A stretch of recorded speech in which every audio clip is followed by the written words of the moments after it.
Thank you all for your patience and my apologies for the technical difficulties. Technology is the best thing ever until it doesn't work.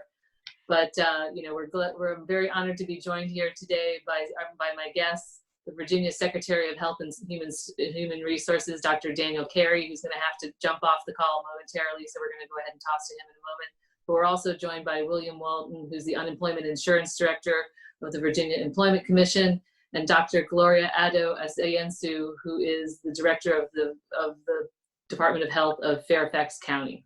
So Dr. Carey, Secretary Carey, I'm gonna toss it to you to update everybody on what's going on with testing in the Commonwealth of Virginia. Sure, thank you so much, Congresswoman Wexton. Thank you for your leadership in the 10th District and all you did in the Senate here in Virginia and now in Congress. Thank you for this opportunity. I was going to talk a little bit about where we are in the Commonwealth with COVID-19. We stand this morning with a little over 12,000 cases in Virginia. Unfortunately, we've had 436 Virginians pass away of COVID-19. So this is indeed, Virginia is not in this pandemic. Our focus has really been originally on containment and then helping to mitigate the spread within Virginia. We are unclear whether we've hit our peak yet in Virginia. Some models had us peaking yesterday or today or tomorrow. We are hopeful for that, but we can't count on that. And I just want to thank all Virginians for their commitment to the social distancing efforts that Governor Northam has put in place. It has made a big difference. At Virginia Forward plan that the governor outlined yesterday in his press conference showed data that indicated that originally the number of people affected with COVID-19 was doubling every 3 days and then every 4 days. And as these practices took root, then every 9 days. And we're 9 days into the most recent period, and there's been no doubling. So it is making a difference, but we're not there yet. We are hopeful that we will see a slowing, but we won't know it. We'll only know it in the rearview mirror. So we appreciate the current efforts, and we realize how incredibly it's disruptive to individuals' lives, to their work lives, to their food security, to their housing security, transportation security. So this is unprecedented. I know that word has been used a lot, but it really has been unprecedented. So we appreciate all of those efforts. Our efforts really been around securing personal protective equipment for our healthcare workers and first responders and our social service workers that need to go in individuals' home, the child protective workers and adult protective services folks. We also have been working on testing. I know that's where you are, where you wanted me to focus today. Testing will be an incredibly important part. It has been in the past, and it has been in the present, and will be increasingly in the future. So to go right into the testing environment, in the past 24 hours, we've had well over just under 3,000 tests reported. Over the last 2 days prior to today, there's been almost 4,000 tests per day. We have been in the 2,500 to 3,000 range for several weeks. We realized we need to increase that capacity of testing. Just 6 weeks ago, there was no testing available here in Virginia. So we've come a long way. We have a long way to go. The governor has set our goal as the ability to test 10,000 people per day. So to get from where we are at 3,000 to 4,000 people per day to that 10,000 range will take a lot of effort. We've been focusing on those originally in the hospital to make sure, do they have COVID-19 or do they not? Currently, we have approximately, let's see, we have 1,400 or so individuals in hospitals in Virginia with either COVID-19 or suspected COVID-19. So we are tracking that very closely. Fortunately, that has been stable even as our number of COVID-19 patients has continued at a for example, it was about 7% rise today in terms of percentage increase from the previous day's total. So it is rising linearly, not logarithmically, going very very quickly up, but it's steady up, and we need that to turn to flatten out and begin to fall in terms of the daily rate. We thought we might have been there yesterday, but there was another increase with 772 new cases today, and that indeed is the highest single day total that we've had. So we remain optimistic, but testing will be the cornerstone. Where can we improve testing? Well, first of all, we've added a number of laboratories in addition to the state lab. The health systems themselves, whether Inova or Centera, UVA or VCU, as well as HCA and other hospitals, have developed in-house labs. Either they developed it on their own or they are using reagents and tests from other laboratories that have brought that test up. In addition, we've realized that as in commercial laboratories, whether LabCorp or Quest, have a great deal of unused capacity. The real challenge is that what I call the first mile, where individual providers and doctors and nurse practitioners and PAs who are seeing patients, whether over telemedicine or in person, that they have the ability to order a test and an individual patient has a place to go and get that.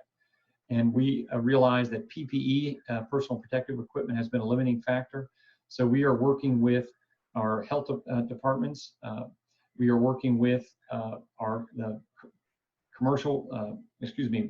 private practices, as well as large medical groups, to make that personal protective equipment available so they can set up those labs. And we also are encouraging our health systems to do what they're already doing, but to increase the volume, namely to have their medical groups and their laboratories be available for patients, not just in the hospital, but also patients that are attached to the doctors that have staff there. So those are our efforts in addition to the public health surveillance that we're doing in long-term care. We are quite concerned, as you've heard in the press, and my dad is in assisted living, so I understand and take very personally those vulnerable, very vulnerable populations in skilled nursing facilities, long-term care, and in similar congregate care settings. So we have been doing increased testing there, both of symptomatic and asymptomatic individuals, to understand the prevalence and the so-called point prevalence studies, to understand just how common it is and to isolate those that have the virus. So I just wanted to get our big efforts are on increasing that first mile, making it easier for providers to say, yes, we can test not only people in the hospital, but test people who are high risk in the outpatient setting, those with chronic conditions and symptoms, those with advanced age and symptoms, and then we can move into really testing everyone who is symptomatic with a syndrome that's suggestive of COVID-19. So we know we have accurate data as to how prevalent it is here in the Commonwealth.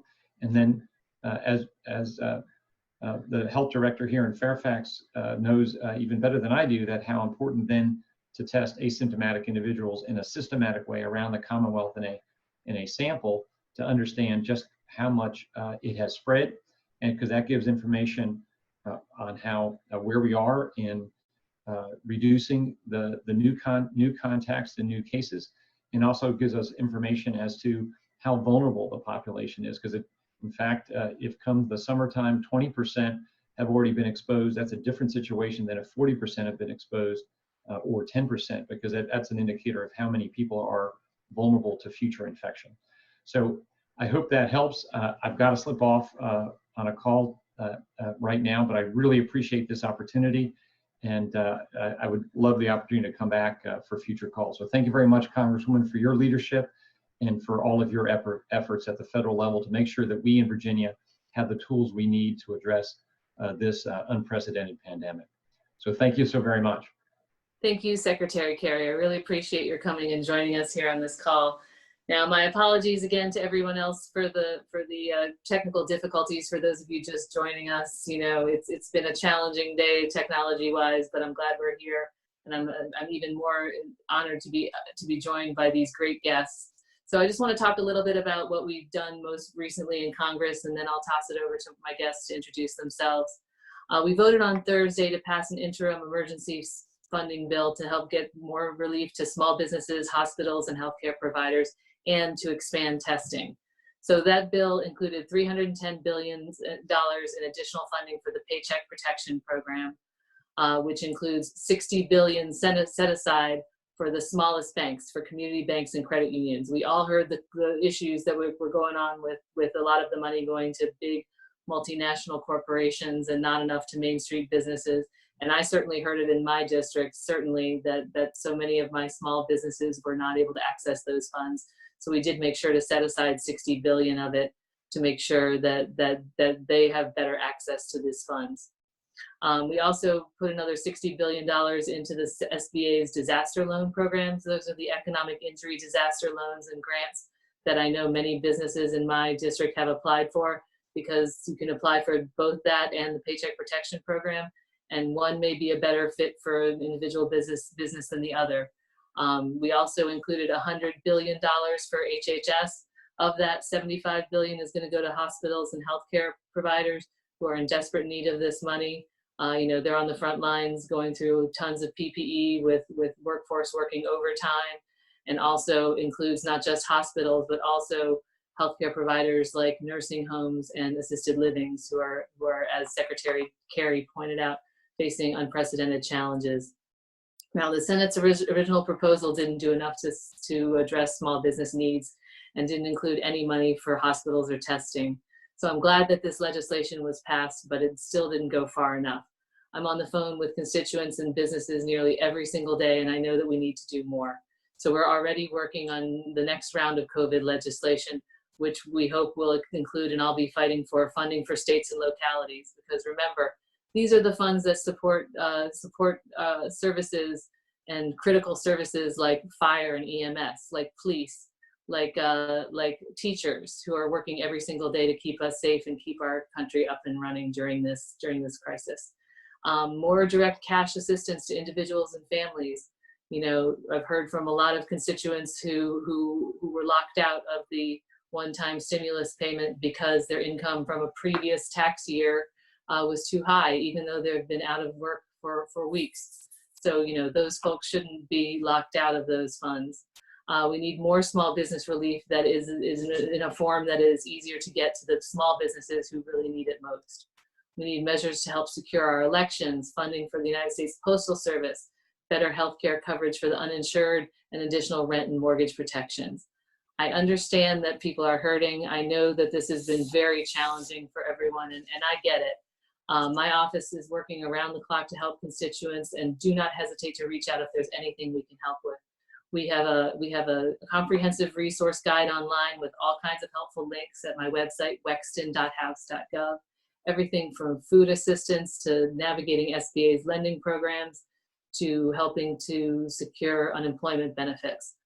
We can also write letters of support for idle loan applications or letters of introduction for PPP loan applications. But as Secretary Carey pointed out, social distancing is working, and we can't stop now. We need to make sure that we're protecting those who are protecting us, our first responders, and those who are most vulnerable in our society. So I'm delighted to have you here joining us. I'm even more delighted to be joined by these esteemed guests. And so at this point, I would like to toss it to William Walton, who's the Director of Unemployment Insurance for the Virginia Employment Commission, to introduce himself and talk a little bit about what's going on at the state level. Thank you for the opportunity to be here, Congresswoman Wexton. Again, my name is William Walton. I'm the Unemployment Insurance Director with the Virginia Employment Commission. I'm getting a message on my screen that there's a problem with my audio. Can you hear me okay? I hear you fine. Yep, your audio is good. Okay. So again, I'm the Unemployment Insurance Director with the Virginia Employment Commission, and I had received some questions pre-submitted from Erica, and if I may, I'd like to go through those questions and explain what's happening. I'll tell you what, our moderator will be going through those if you just want to speak very briefly to what VEC has been doing, because I know that you are operating under legacy systems and with new categories of people who are qualified to receive benefits, and so you had to kind of turn everything upside down and come up with new solutions. Right. So we are operating under a legacy system for our traditional benefits program, traditional unemployment insurance program, and that program is functioning very well. We've received over 500,000 applications since mid-March, and we are making payments in the millions of dollars to these unemployed folks. Along with that is the federal pandemic unemployment compensation piece to that, which applies an additional $600 to the weekly benefit amount. That is being paid to eligible UI recipients as well, beginning with the week ending April the 4th. So that is in place, that is in production. We are standing up the Pandemic Unemployment Assistance Program, and this is the brand new program that covers non-traditionally covered workers. We're in the process. Last week, we opened up our application process. In the coming week, we should be able to accept weekly claims and generate payments from that program as well. And that will mirror, for those that don't know, closely the unemployment insurance program, in that there will be a base amount. And then on top of that, there will be the federal pandemic unemployment compensation, that extra $600 per week piece as well. Now we have ramped up staff. We're hiring.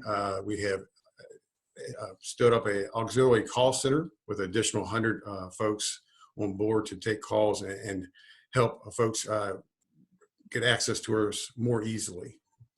Very good. Thank you so much, Mr. Walton.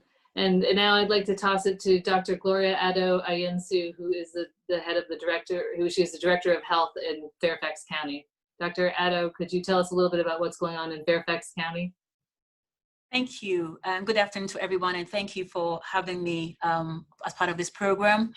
Like many communities throughout the state, we are experiencing widespread community transmission here in Fairfax. We are on the upward swing of our epidemic curve. Approximately 11,500 Fairfax residents have been tested to date, and we have just a little under 3,000 who have tested positive. We also have a little under 500 people who have been hospitalized, and sadly, we've had 94 deaths. We do realize that there are probably many others who may not have been counted because they were asymptomatic or had mild illness and therefore were not tested. And that's why the goals that the Secretary articulated is so important moving forward in terms of increased testing, so we can really see the clear picture of this epidemic in our community. Like other communities across the country, we're also seeing higher rates of disease and deaths in our older adult population. For that reason, we are focusing our response on outbreaks in long-term care facilities and other congregate settings where we know that some of our most vulnerable populations reside. In terms of our long-term care facilities, we are working very closely with them to provide guidance on a range of measures to reduce the risk of infection, to ensure that the staff use their PPE, their personal protective equipment correctly and consistently, and increase appropriate disinfection across the facility. We've been in close communication with all of our facilities since the pandemic and are really working with them. We have what we call prevention teams that go ahead of us before we hear of a case in a long-term care facility. We send them there to institute comprehensive infection control measures, to assess their infection control practices, perform fit testing for them, and to build capacity within the facility to do their own fit testing and to make sure that they are appropriately using it, and so on and so forth. And then when we learn of a case, then we send our rapid response team there that also continues to work on the things that the prevention team helped them institute. And we leave a nurse there to a liaison who works with them very closely throughout their outbreak. Very good. Yes. That sounds fantastic. I know that there are some questions that have been submitted for you. So at this point, I'm going to toss it to our narrator to come up with to let us know the questions that we have. We have some pre-submitted questions, and then I imagine we'll also take some from the audience if we're able. Thanks. So just so that our viewers in the Zoom meeting are aware, we're asking for questions on the Facebook post with the Zoom link, or you can also ask those questions in this Zoom chat. And so we'll just go ahead and get started with some of the pre-submitted questions, as the Congresswoman mentioned. Congresswoman, this one is for you. It's from Satyam, and he lives in Manassas. I've been hearing in the news about the idea of more stimulus checks, such as $2,000 a month for a guaranteed 6 months. Is this something that you will fight for to ensure that we see more stimulus checks? We need help, and that one-time 12,000 check isn't sufficient at all. 1,200 check, but yes, absolutely. I certainly support the idea of more stimulus package aid to individuals and families. You know, a lot of my constituents still haven't received their benefit yet, and this is a real problem for people who are living, you know, without a paycheck. So absolutely, one $1,200 payment per individual is not going to be sufficient. We also found that a lot of people were left out of those payments, people who were doing just fine in 2018 or even 2019, and all of a sudden have seen their incomes evaporate. So when we passed the first part of the CARES Act, I don't know that anybody really knew when the end of this pandemic would take place, and I'm not sure that we know when it will now. But we need to make sure that people have the supports that they need to survive and pay their bills and feed their families during this difficult time. So I will certainly be supporting additional and continuing supports. You know, the amounts and duration remain to be negotiated, but we need to do better by the American people, and we need to make sure people are supported.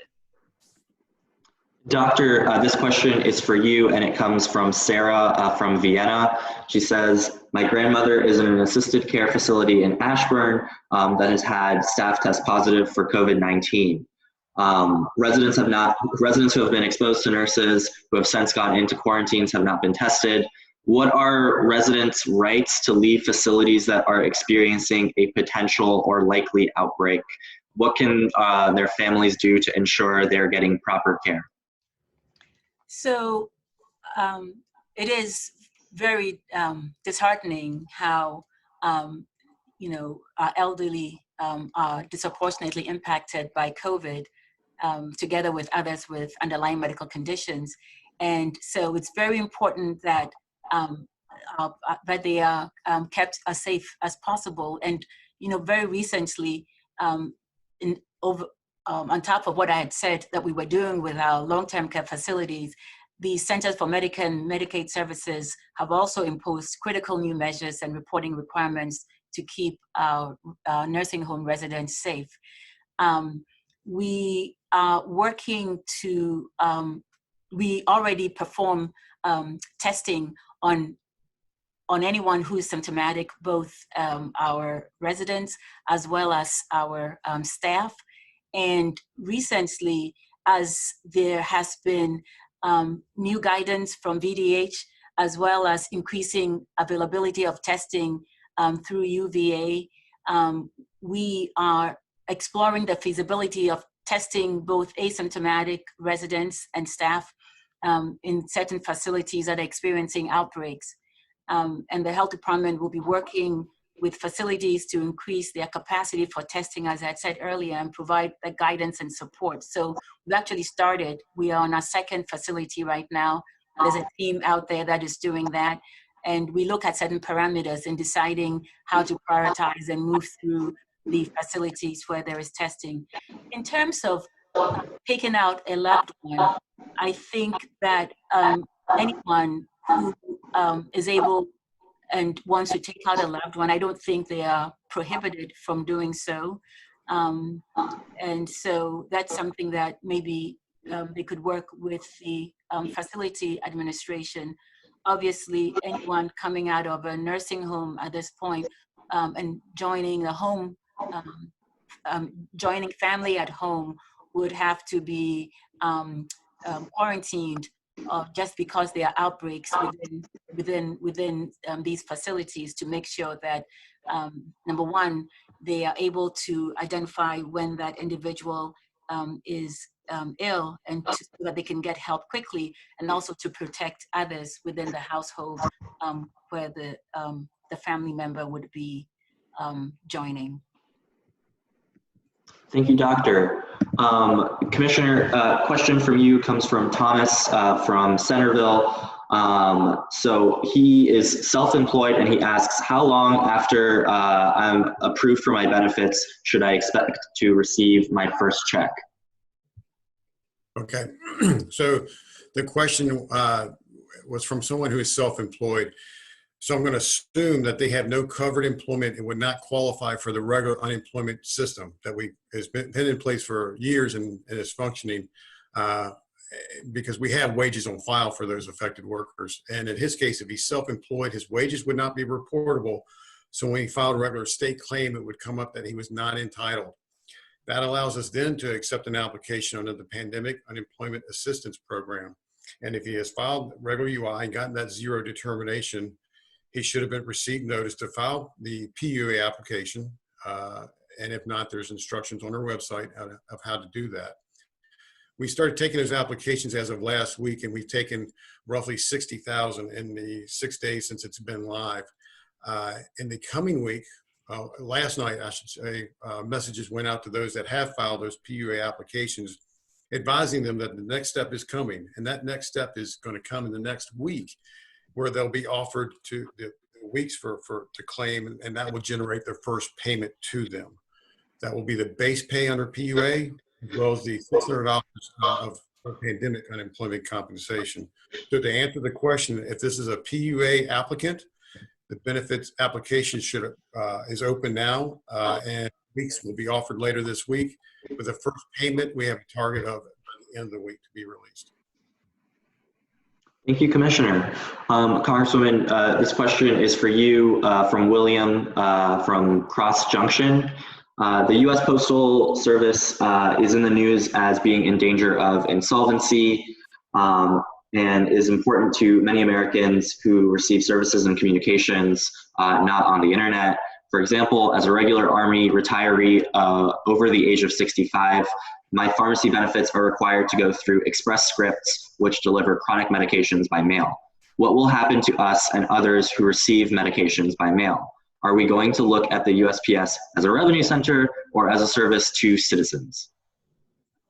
So the United States Postal Service is always and should always continue to be a service to citizens, not a profit generator for the federal government.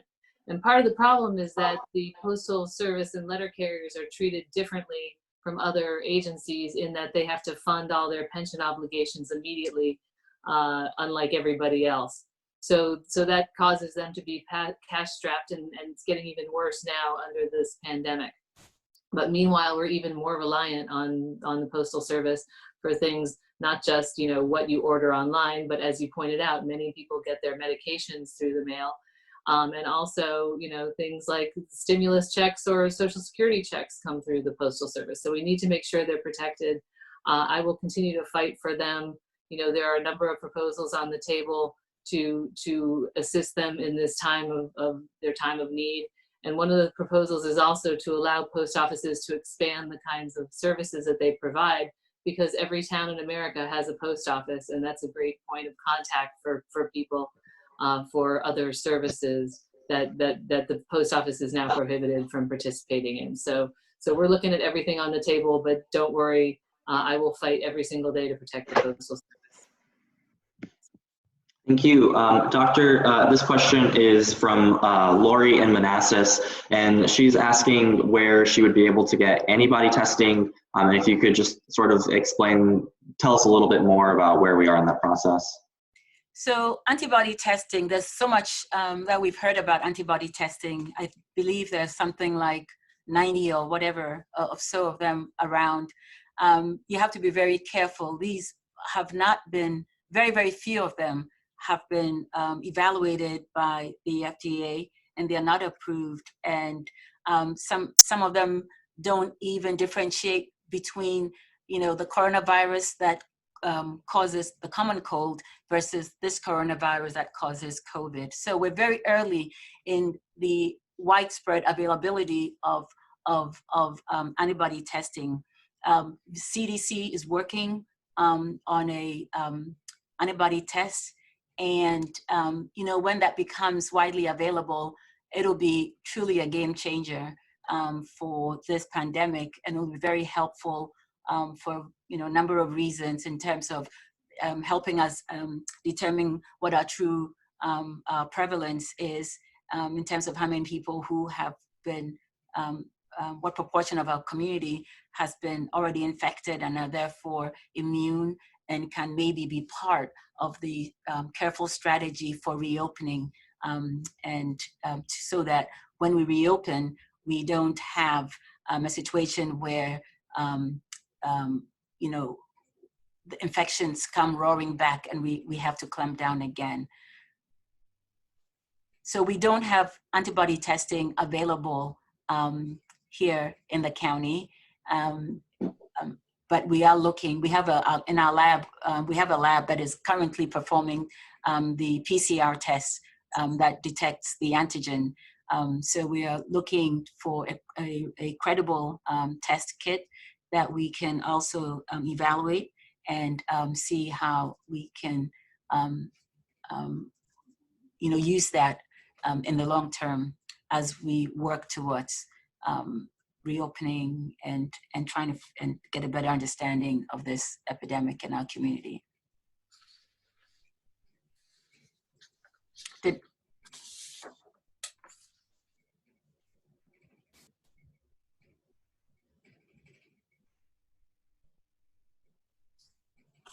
Did you hear me?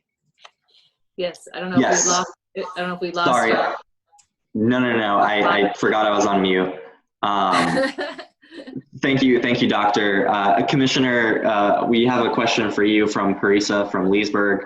It has been extremely challenging to apply for unemployment online because I keep getting an error message. Additionally, due to high call numbers, haven't been able to apply over the phone.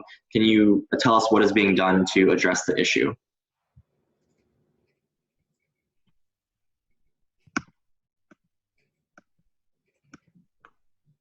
Okay, there we go. I mentioned earlier that we have increased staffing levels. We've stood up an auxiliary call center so that we can take more incoming calls and answer questions for folks that are trying to reach us.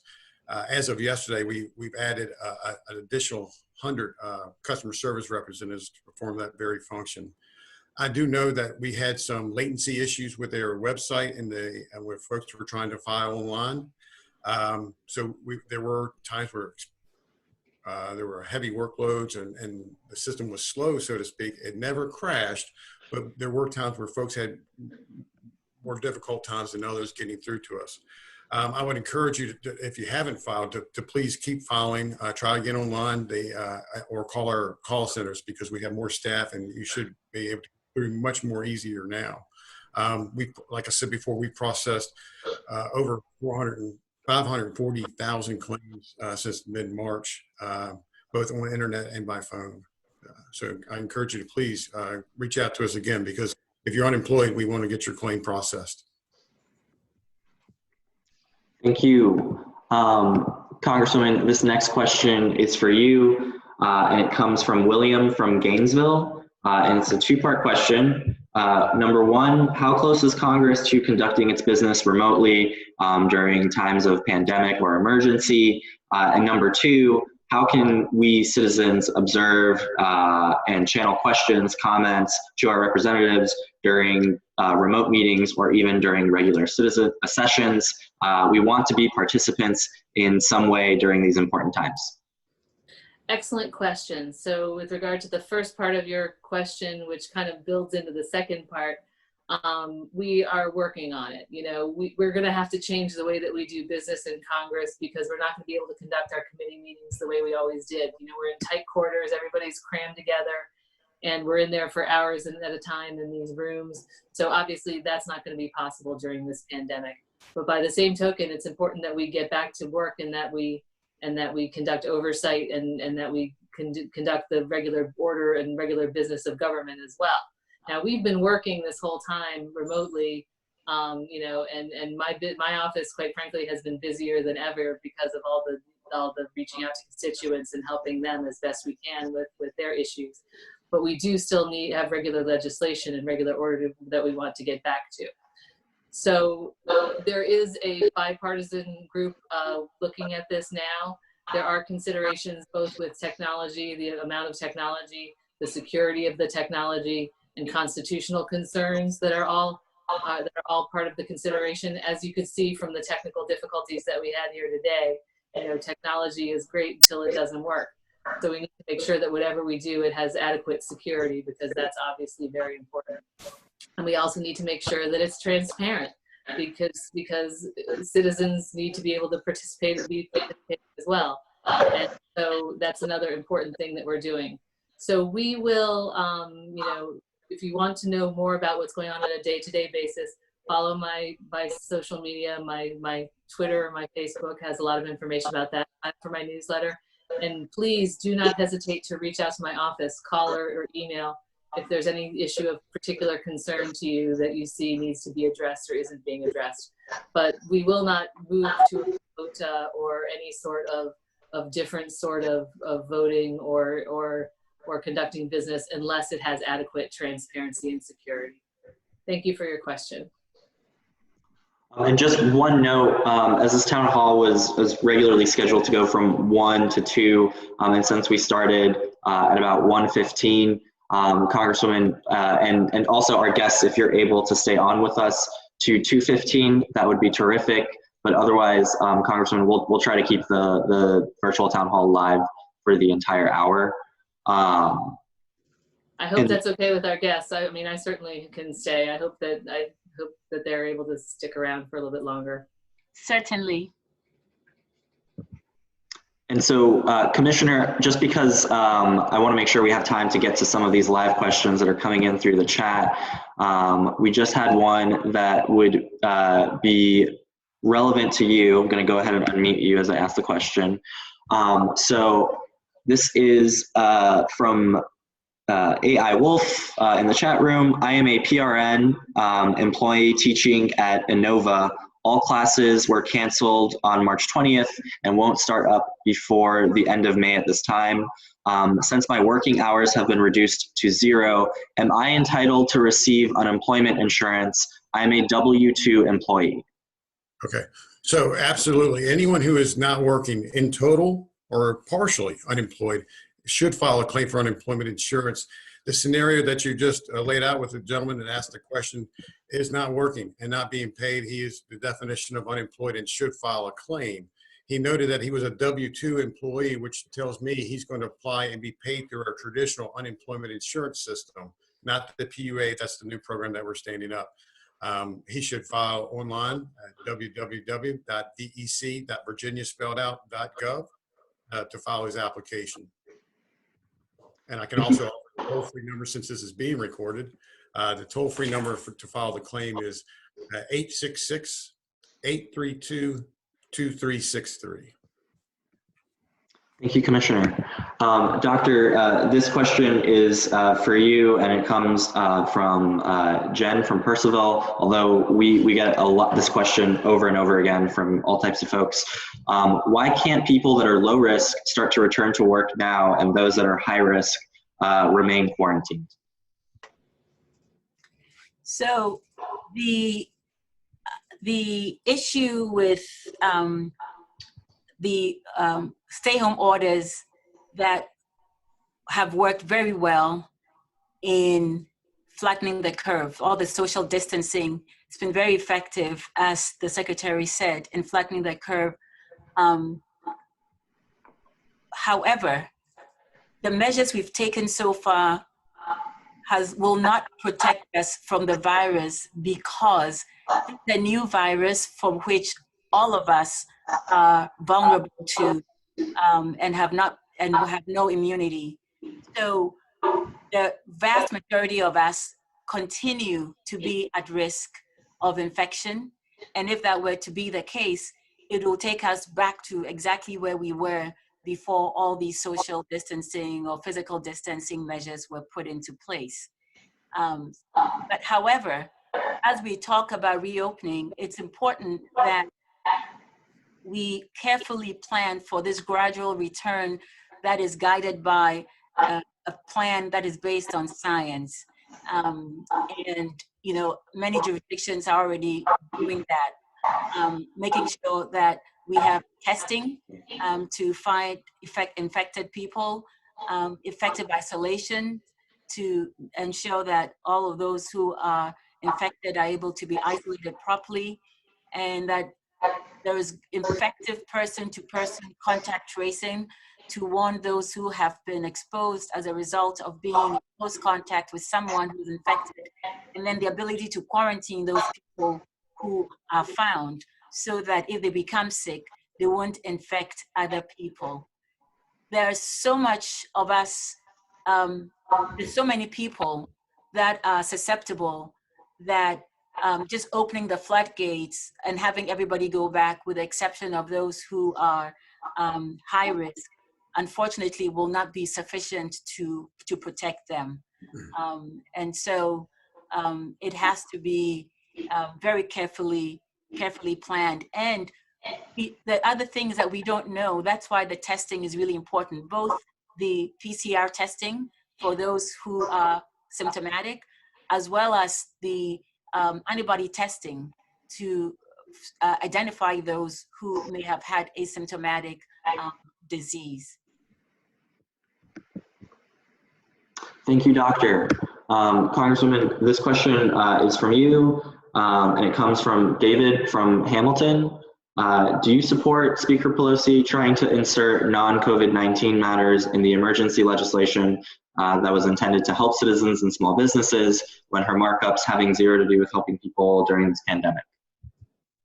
Well, that's not actually what happened. The original proposal that came from the Senate only included a plus up of the funds for the Paycheck Protection Program of hundreds of millions of dollars, with no effort to ensure that the small businesses who really need these funds would have any safeguards to get them. And they were dead set against negotiating for anything else. So what we were able to achieve, thankfully, is another $60 billion to actually go to the smallest of the businesses and the smallest of the banks.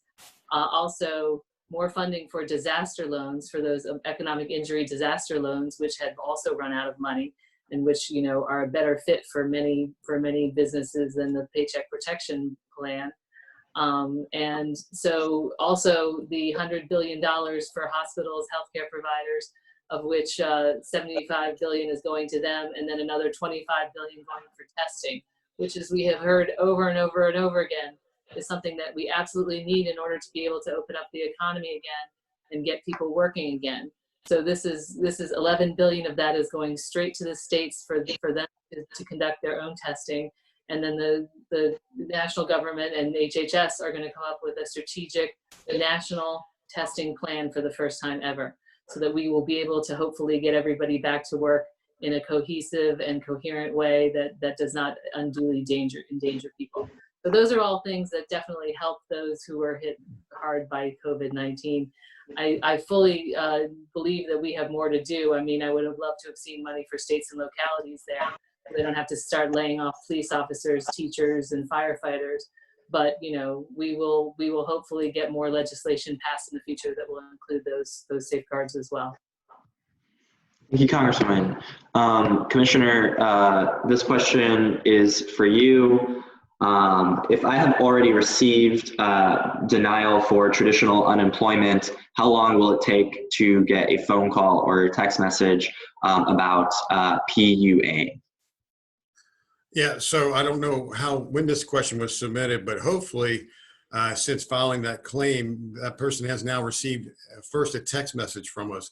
And we sent out text messages to serve as a bridge between a regular unemployment system and the new system that we're setting up under PUA. So those that are filing and being denied regular unemployment insurance because they don't have covered wages, they get the negative denial, and behind that, we're sending out within a day or two a text messages acknowledging that denial and providing a link that provides them more information on our webpage to include an application for PUA. So hopefully, if that person has filed and been denied, they have since gotten a text message from us directing them to more information, including the PUA application. And if they filed the application, hopefully they were one of the 60,000 messages that were sent out last night, acknowledging the processing of that application and the next steps coming in the next week. And just another one, because we've got a lot and want to get through these as quickly as we can. If I worked in another state and was denied unemployment benefits, but I live in Virginia, should I apply for PUA in Virginia? Yeah, so the general rule is you should file for benefits, regular or PUA, in the state in which the work was performed. So if you were filed in another state and were denied for whatever reason, monetarily not enough wages, or there was an issue with the separation, a lot of self-employed folks will be denied in the traditional program, but they should then have coverage in that same state under PUA. So my advice would be that you would file through the state in which has already denied your regular claim. And let me be clear, we have to know that there is no state benefit available before we can process and pay under the PUA application. So again, that emphasizes my advice that if they've been denied in the state, they should return to that state for the PUA application. I don't know what that state is and what their status is and their ability to offer that PUA claim, but that would be my advice. Thank you, Commissioner. Congresswoman, this question comes for you from Elias in Sterling. We hear a lot about the need for testing to reopen, but what is exactly holding up expanded testing, and what is being done to get us to that point?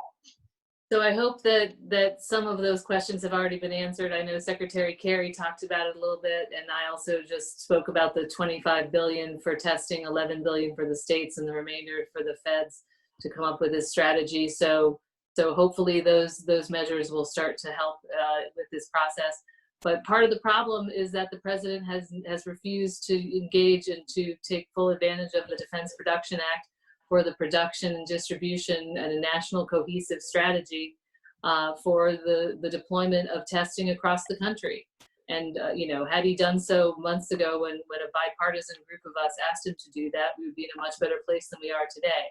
But hopefully these measures that we took under the most recent legislation will help loosen up that chain and get things moving in a cohesive and coordinated way nationally. Thank you, Congresswoman. Doctor, this question is coming from our live chat, and it says, this is from Risa Walsh. Should an ambulatory surgery center in Northern Virginia be opening for cases of any kind if we haven't entered phase 1 yet? So the hospitals have, over the years, been really working to on their internal surge capacity, at least in Northern Virginia, I should say, Northern Virginia hospitals.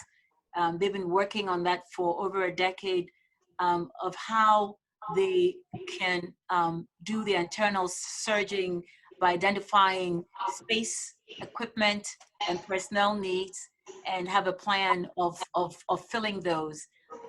Up until now, hospitals and ICU admissions have been largely stable across Virginia, and they are looking at their data and their availability of the resources and are feeling that they will be able to handle the additional surge.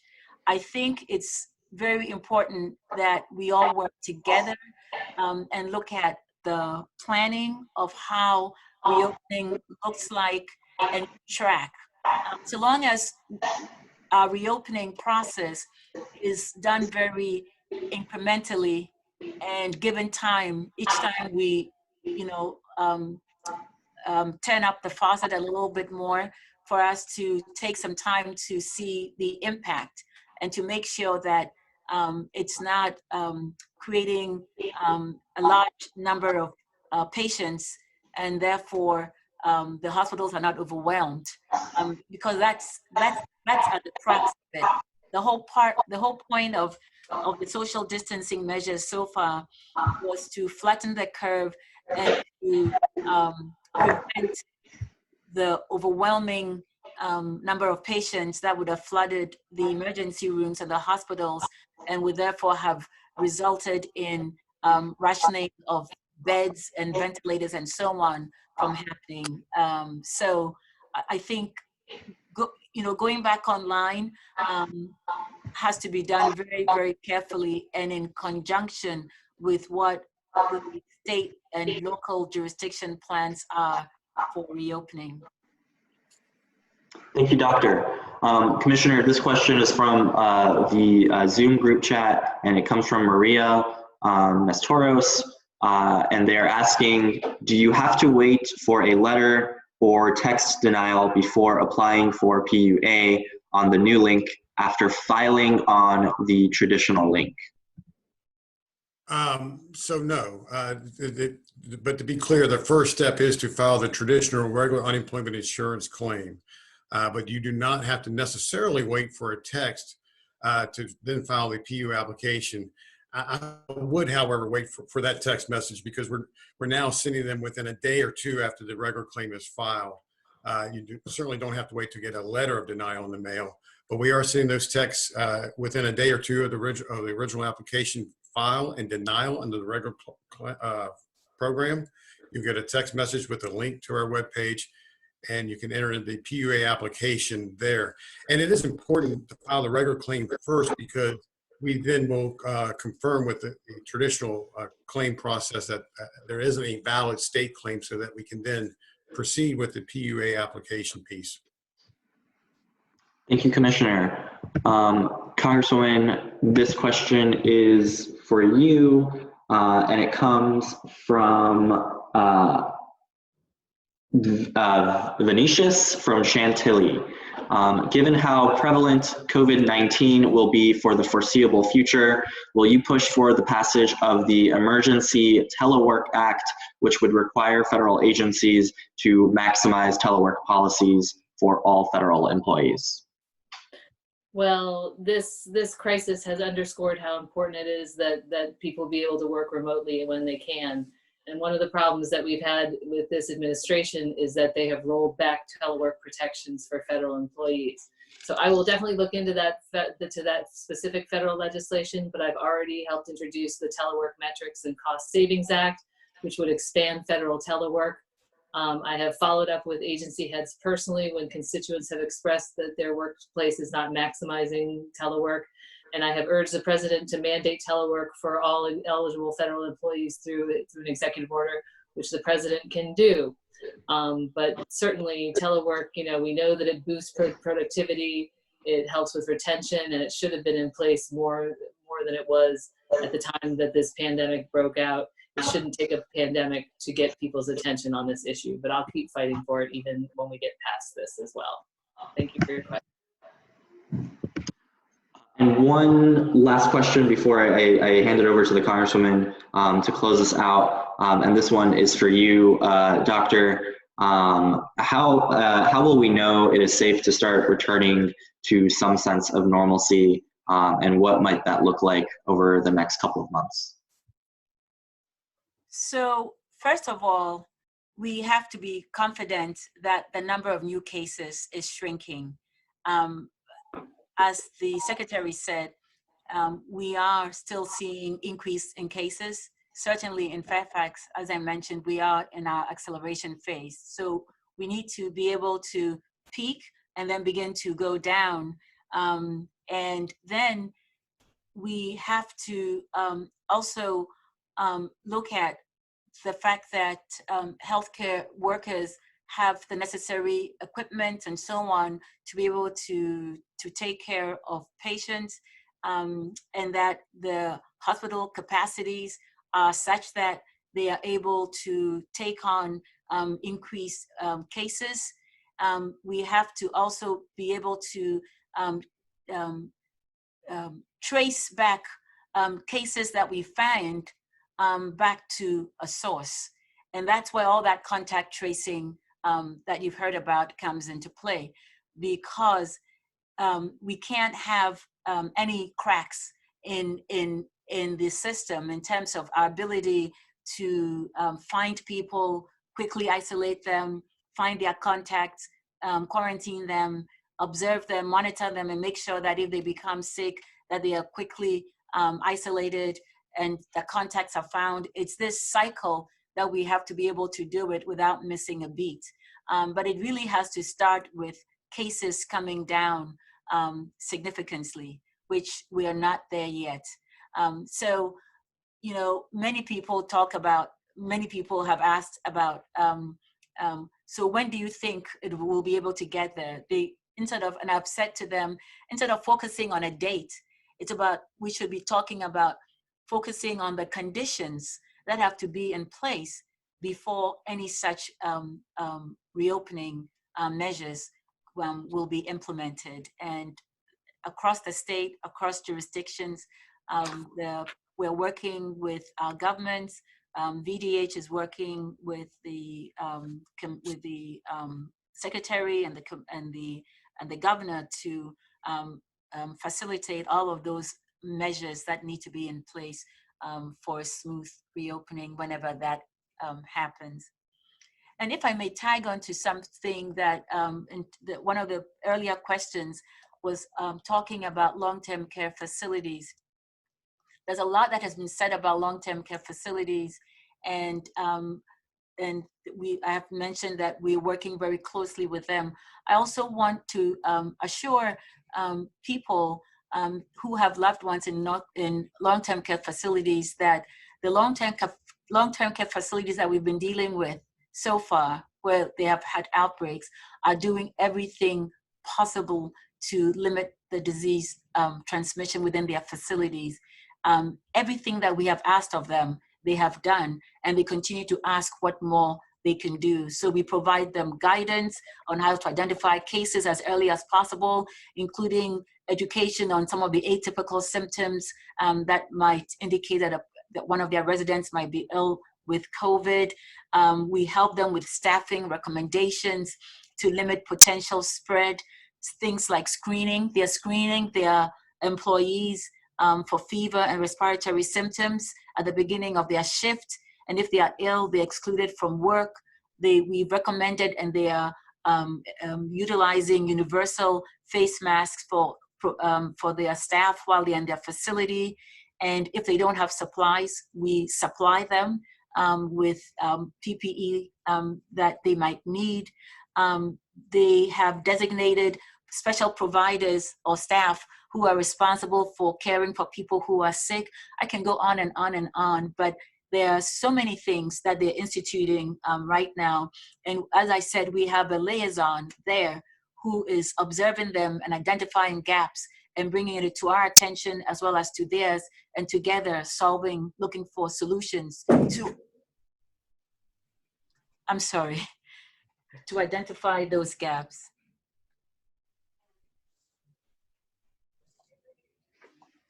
I need to see, there's a noise that there aren't many people here. Can I excuse myself? No, there's something. Absolutely. Thank you, Dr. Addo. I think there's a ghost at the Fairfax Health Department, so that's a little bit concerning. But I just will want to wrap this up and say thank you all so much to everybody who joined us today. Thank you for your patience with our technical difficulties. Thank you for your great questions. And thank you for your patience with social distancing and the limitations that we're all living under. Thank you, Commissioner Walton, for joining us, Dr. Addo.